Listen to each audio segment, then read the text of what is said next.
Go Vandals. We are the tribe from the north, we're brave and we're bold. Defeating our rivals never gets old.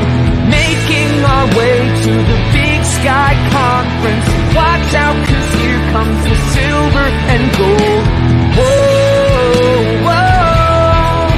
This is Tubbs at the club for the Vandals of Idaho.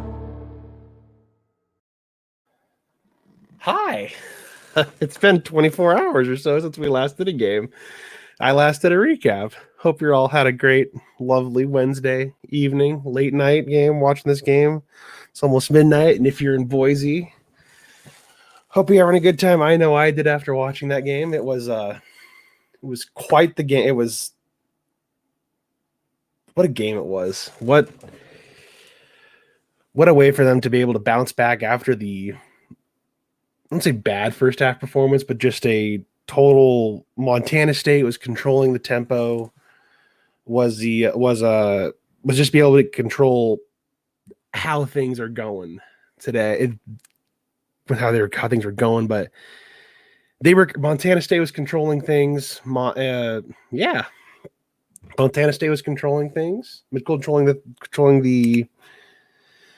tempo of the game, and Idaho, and I think as Chris mentioned in our little Tubbs group chat, and I know it's kind of the game, Idaho looked gassed.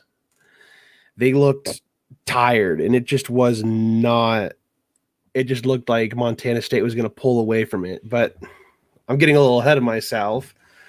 First, I have to say,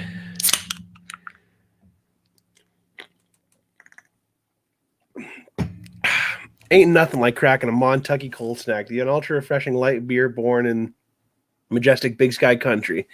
The best part is when you crack a snack, you're giving back. Montucky Cold Snack donates 8% of all profits back to local causes, even right here in Idaho, supporting organizations like the CW Hogs and Idaho Food Bank. Yeehaw, that's freaking awesome. Montucky Cold Snacks, Light American Lager for powwow rippers, gator wranglers, pony riders, and badass do-gooders. Visit MontuckyColdSnacks.com today to find out how to get ya ass some snacks. And again, one game, so I'm just going to kind of rush things into, go into quick ad read for the second one. We're going to Around the Bar, brought to you by Hughes River Expedition. Needing summer vacation plans even COVID-19 can't ruin? There's an option right here, right in your back door. Venture into the largest protected wilderness in the continental United States for the ultimate form of social distancing. Hughes River Expeditions has fun first-class trips in the West since 1976. Enjoy a multi-day trip down the Middle Fork of the Salmon River Canyons, the Selway, or even special trips like to see the Perside meteor shower, camp on the pristine beaches, hike amazing trails, spot elusive wildlife, soak in beautiful natural hot springs, take in history along the river, and let HRE handle everything else. Hughes River Expeditions is vandal owned and ready to take you on the vacation of a lifetime. Taking bookings now through the 2023 season. Don't miss out, and check them out at hughesriver.com or give them a call at 800-262-1882. What are you waiting for? Find out what it's like to grab a paddle, catch in, and ride the bull all throughout the Gem State. Call them now at 800-262-1882. Now on to the game. Wow, it was sorry, I'm a little rushed. I'm excited. I am hyped after that game. As I said before, I didn't know what to think of the first half.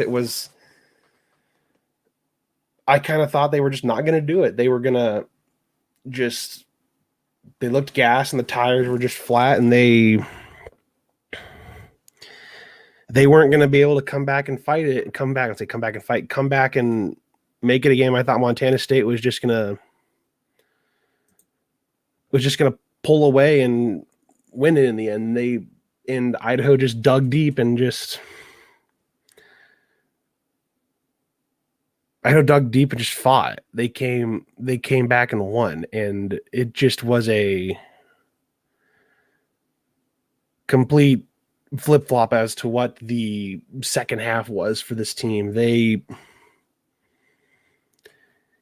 showed me that even if you're missing two all conference players that they can still win this. And I think I've mentioned this before in the last 2, 3, 4 episodes. They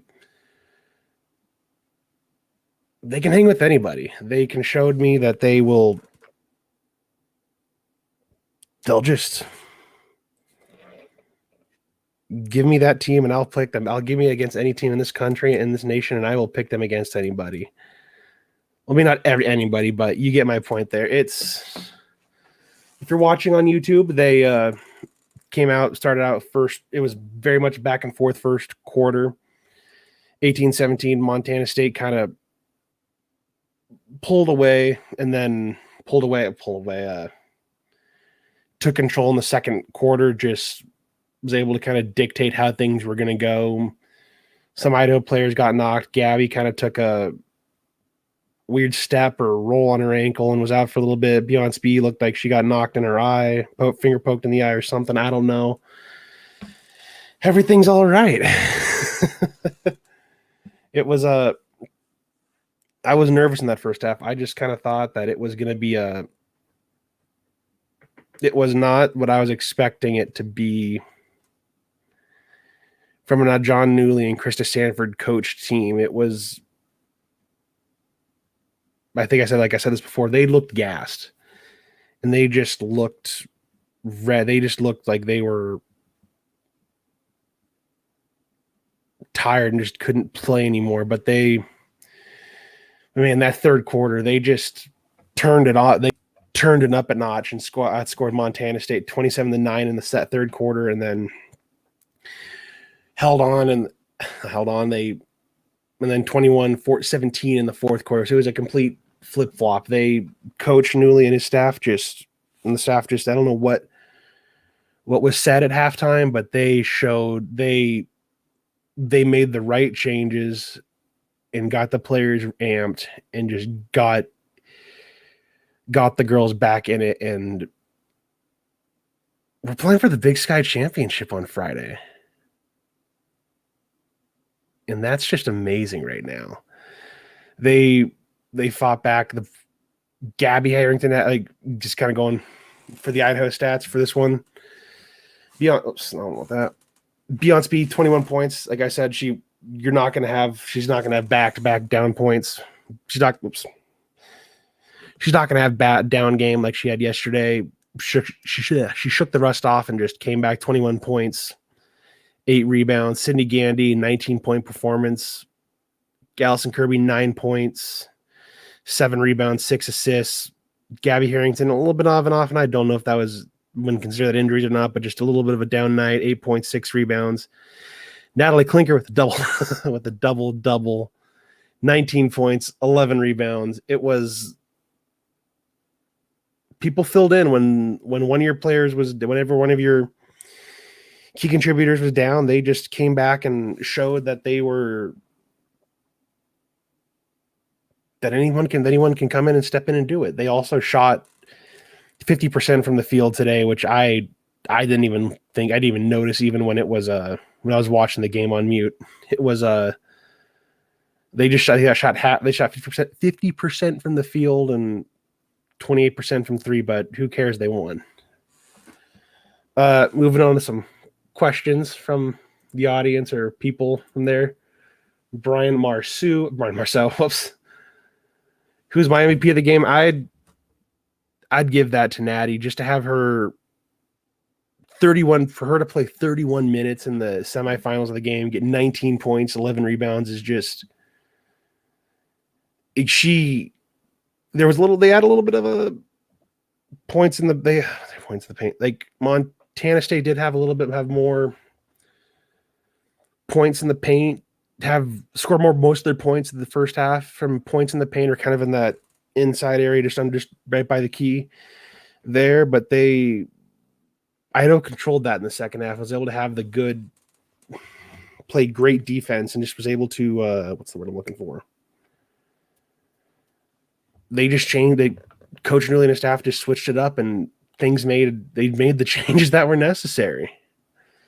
Like we out rebounded them. We just played a complete. It seemed like it was a completely different team in the second half.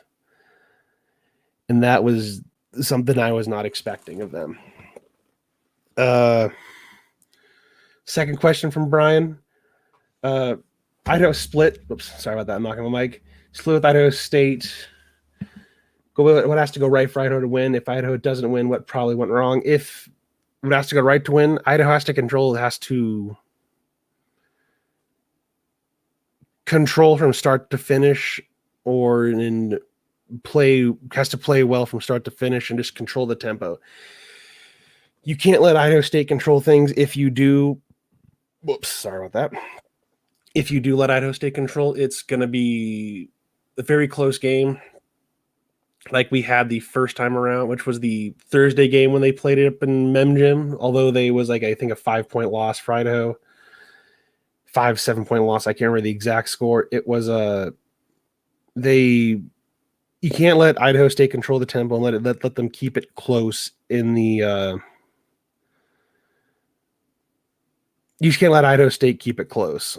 If Idaho is controlling the tempo and Idaho is able to control everything, then they will win. I wouldn't say by similar margin as today, but they'll win comfortably. If Idaho State's not, then you'll have like those close, like 2 points, 2 scores, 2 minutes left, and Idaho State will just make the shot. Sometimes you'll kind of force Idaho to maybe do certain things they're not comfortable with doing, to where they'll miss the shots, Idaho State will make them, and then you'll have Idaho fouling at the end, and the score is not as close as the game actually was. If that answers your question, Brian. Another question from our DMs. If I want to know when Natalie will begin her UFC career. I don't know. She is she's probably one of the toughest basketball players I have seen play. She does not take no for an answer when going for that basketball. She will fight till the whistle for every single chance to get that ball. And I think she's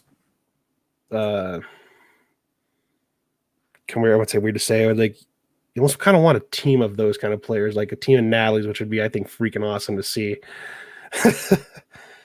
Another quick question from Chris. Can we beat ISU without Gina Marks and no subs? Yes, I think tonight showed that. They showed that, yes, they realistically only played with 6 players tonight, but they showed that they can. They played with 6, 7 players, 8 players tonight, but only 6 of them got. They just. Yes, they can do it. Answer your question shortly. Yes, they can. They will. They can, and it might not be the same scores as always, but they can. They can do it. Like this tournament, with the circumstances that Idaho has had this week, with no Gina Marks and no Haley Christopher, no Riley Alexander, they showed they can do it, and they showed me that with this team of 10, 1, 2, 3, 4, 5, 6, 7, 10 players or so, like they can fight with anybody, and that's what you want with a team like that. Yeah, you're missing a first team all conference player. Yes, you're missing the sixth woman off the bench kind of player, but they show that they can fight with anybody, and that's what I want to. That's what was the most surprised about this. I'm not gonna lie, I was nervous yesterday when they played NAU. NAU has kind of been the what's called bugaboo team, or just kind of a team that always kind of seems to give Idaho trouble from time to time. They showed, like, I was nervous. Idaho showed me that they can do it. They can beat NAU convincingly. I was nervous because Montana State is really a really good team up there. Is a good team. I thought it was going to be another close one. Montana State maybe winning it because of our issues of lack of depth, but just situation on Idaho. They showed they can do it, and this team with these players showed me that they can fight, and they will always be there. They can hang with anybody.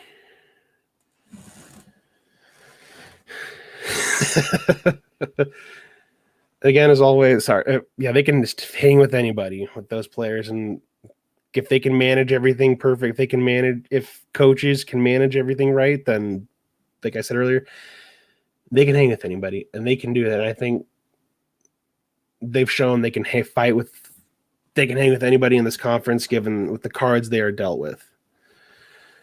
Closing the bar now. It is thank you to our Patreon subscribers. If you want to join, you can go to patreon.com/Tubs the Club. Don't forget to subscribe to our YouTube channel if you haven't already. Stay up to date on all our shows, football post-game reactions, men's and women's post-game basketball shows, weekly episodes, or check out our old interviews that we did with former players, president, athletic director for our preview show, and so on.